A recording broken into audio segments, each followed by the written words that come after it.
documentos obtidos pelo Estadão mostram que o governo Jair Bolsonaro manipulou resposta à Lei de Acesso à Informação. 2 servidores que trabalham na Secretaria de Governo da Presidência da República, situada no próprio Palácio do Planalto, orientaram que o Ministério da Saúde omitisse informações.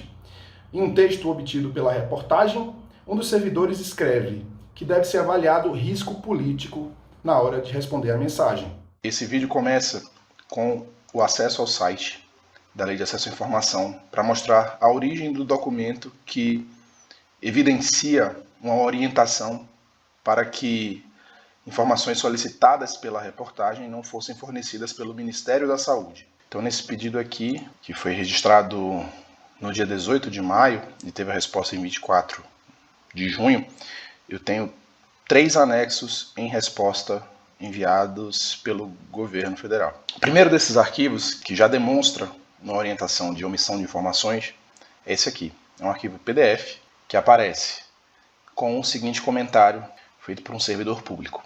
Acho que não seria o caso de exemplificar, pois se informar um ofício, deverá informar todos. Avaliar se os ofícios oferecem algum risco político. Perceba, esse é um documento que foi enviado para mim como uma forma de responder à minha solicitação, que era para ter acesso a informações sobre pedidos que parlamentares enviaram para que verbas fossem repassadas para seus estados. E esse documento, em vez de eles mandarem um documento de texto limpo, integral, uma resposta finalizada, eles mandaram o documento em edição, em processo de edição, e aqui percebe-se essa revisão.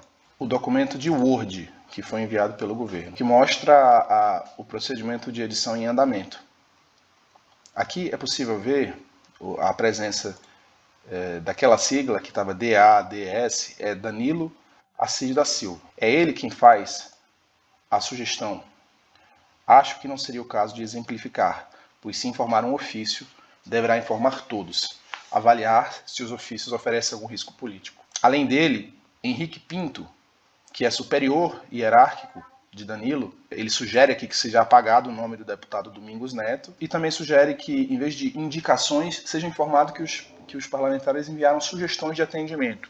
Agora, o que é interessante é que, embora esse documento seja do Ministério da Saúde, essa edição foi feita por integrantes da Secretaria de Governo. A nomeação de Danilo Assis da Silva Lima, no dia 29 de abril, diz que ele vai atender, ele está na Secretaria de Governo da Presidência da República, na Secretaria Especial de Assuntos Federativos, da Segov. Então, são integrantes da Secretaria de Governo que estão editando a resposta do Ministério da Saúde, sugerindo a omissão de informações solicitadas pelo cidadão em relação a repasses públicos. A data dessa edição do Danilo é dia 15 de junho e as do Henrique também. Portanto, o Henrique já tinha sido nomeado na Secretaria de Governo da Presidência da República. Isso aqui é um arquivo que eu já extraí da internet, mostrando as propriedades do arquivo, que mostram aqui Danilo Assis da Silva Lima, Henrique Marques Vieira Pinto, como criador e modificador do arquivo. Isso aqui é o que se chama de metadados. Esses foram os metadados do arquivo em doc e do arquivo em PDF, que foi o primeiro que eu mostrei também, Danilo Assis da Silva Lima, exportado em 24 de junho, que é o mesmo dia que o governo me mandou a resposta. E aqui é que a gente vai agora passar para falar sobre a prova da omissão. Eles informaram que tinham 3 documentos, mas a verdade é que eles tinham muito mais, eles sabiam disso e decidiram não informar. Se a gente for considerar as modificações presentes aqui, vou aplicar as modificações. Elas passam a trazer apenas 3 ofícios. O governo, ao mesmo tempo que recusou-se a enviar para a reportagem, ele apresentou ao Tribunal de Contas da União os documentos semelhantes àqueles que nós solicitamos. Um ofício do Relator-Geral do Orçamento destinado ao então ministro da Secretaria de Governo da Presidência da República em 18 de dezembro, general da Reserva Luiz Eduardo Ramos. O deputado Domingos Neto ele pede indicação de 205 milhões de reais da fonte orçamentária RP9, são as emendas de relator geral. Então esse aqui é um primeiro documento. Perceba que o número é o ofício 457, enquanto que aqui eles informam apenas a existência de 3 ofícios que não incluem o 457. Além disso, a gente vai ter aqui ofícios de pelo menos 13 outros parlamentares. Todos eles, vou mostrar aqui, por exemplo, o Marcelo Castro, estão falando de indicação de recursos extras, né, que se encaixam nessa categoria de RP9. Felipe Carreiras, deputado do PSB de Pernambuco. Ele indica 2,5 milhões de reais para a Prefeitura de Bonito, na região agreste de Pernambuco. Ofício 205 aqui, ó, do senador Roberto Rocha, aliado do presidente Bolsonaro. Também indica 25 milhões de reais.